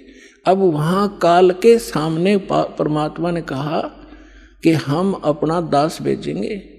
और कबीर वाणी चैप्टर में परमात्मा ने धर्मदास जी से, जब धर्मदास जी घने चिंतित हो गए थे कि हे परमात्मा आपने सतनाम और सारनाम गुप्त रख दिया और इसके बिना मोक्ष नहीं हो सकता, आपने मुझ किंकर के ऊपर दया करी दास पे, और 42 वंश भी पीढ़ी बख्श दी, मेरी वंश चलेगा। तो हे परमात्मा सारनाम और सतनाम बिना पार नहीं हो सकते, तो मेरे बच्चे कैसे पार होंगे? ऐसे कलेजा पकड़ कर बैठ गया। परमात्मा ने सोचा भाई ये घना दुखी हो गया। तब परमेश्वर ने कहा कि सुन ले, काल ने क्या कहा था, 12 पंथ करूं मैं साजा, नाम तुम्हारा ले करूं आवाजा, 12 पंथ नाम जो लेगी, हमरे मुख में आन समोही, जाओ जोग जीत संसारा, जीवन माने कहा तुम्हारा, जीव तुम्हारा कहा न माने, हमारी ओढ़ हो बाद बखाने। अब इतना समय नहीं रहा, मैं वो सारे प्रमाण आज नहीं दिखा पाऊंगा आपको कि 12 पंथ कौन कौन से हैं। तो 12 पंथ, 12वां पंथ गरीबदास पंथ बताया है, लिखा कबीर सागर में। तो परमात्मा ने कहा तू चिंता ना करे धर्मदास, जब 5500 वर्ष कलयुग बीत जाएगा, तब इस या बिचली पीढ़ी आवेगी, और बिचली पीढ़ी तक यो ज्ञान और तत्व ज्ञान और सतनाम सारनाम कति गुप्त रखना है, नहीं तो काल के दूतों का हाथ लग जाएगा, मेरा सारा मिशन खराब हो जाएगा। तो परमात्मा ने देखा कि यो बिल्कुल चिंतित हो गया घना। तब परमेश्वर ने कहा, धर्मदास जब साची बताऊं तेरे ते, तब धर्मदास ने कहा कि भगवान आज कितना अच्छा समय है, कलयुग स्टार्ट है सन 1398 में और 1512 तक, और आज भी लोग ना मानते, और आप कह रहे हो आगे तो भयंकर कलयुग पैदा कर देगा, काल ऐसा जुल्म कर देगा, हाहाकार मच जाएगी, इंसान कृतघ्नी हो जाएंगे, तो उस समय कैसे पार होंगे? आज तो आप भी विद्वान हैं और फिर भी ना मान रहे ये लोग। तो परमात्मा ने कहा, जब 5500 वर्ष कलयुग बीतेगा और बर्मा वंश चल चुका होगा इस काल का, यानी गरीबदास पंथ तक, तो उस बर्म में पंथ में मैं आऊंगा स्वयं, और फिर सभी पंथों को खत्म करके एक पंथ बनाऊंगा, और सारी सृष्टि मेरा ही नाम लेगी। तेरे 42 वंश क्या सारी सृष्टि न पार करूंगा धर्मदास, इन 42 की तो चिंता छोड़ तू। तब उसका दिल डटा था, और काल के सामने परमात्मा ने थोड़ा सा भेद रखा कि मैं अपना अंश भेजूंगा, और वो सारे सूरी सृष्टि को, और घर घर देखो बोध विचारा, और सत नाम सब ठोड़ उचारा। आप देख रहे हो आज ये ज्ञान गीत, ज्ञान गंगा घर घर में पहुंच गई है। ना कोई किताब खरीदनी है, इंसान देखा था किताब, या किताब बिकती देखी थी आपने गांवों के अंदर, शहरों के अंदर? कोई सब्जी बेचा, कोई प्याज बेचा, कोई तोरी और घिया बेचा, ये तो देखी थी।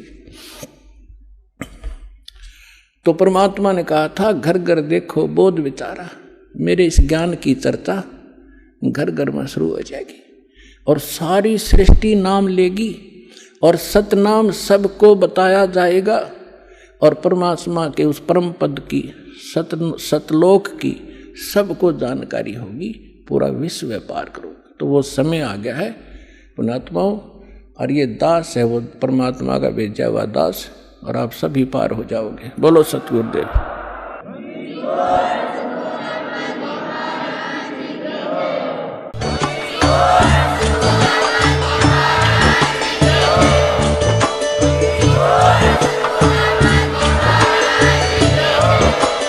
आप सुन रहे थे जगत गुरु तत्वदर्शी संत रामपाल जी महाराज जी के मंगल प्रवचन। अधिक जानकारी के लिए विजिट कीजिए हमारी वेबसाइट www.jagatgururampalji.org। संत रामपाल जी महाराज जी के शुभ आशीर्वाद से पूरे विश्व भर में 500 से भी ज्यादा नाम दीक्षा केंद्र हैं, जिन पर संत रामपाल जी महाराज जी द्वारा ऑनलाइन निःशुल्क नाम दीक्षा दी जा रही है। अपने नजदीकी नाम दीक्षा केंद्र का पता करने के लिए संपर्क करें 8222880541।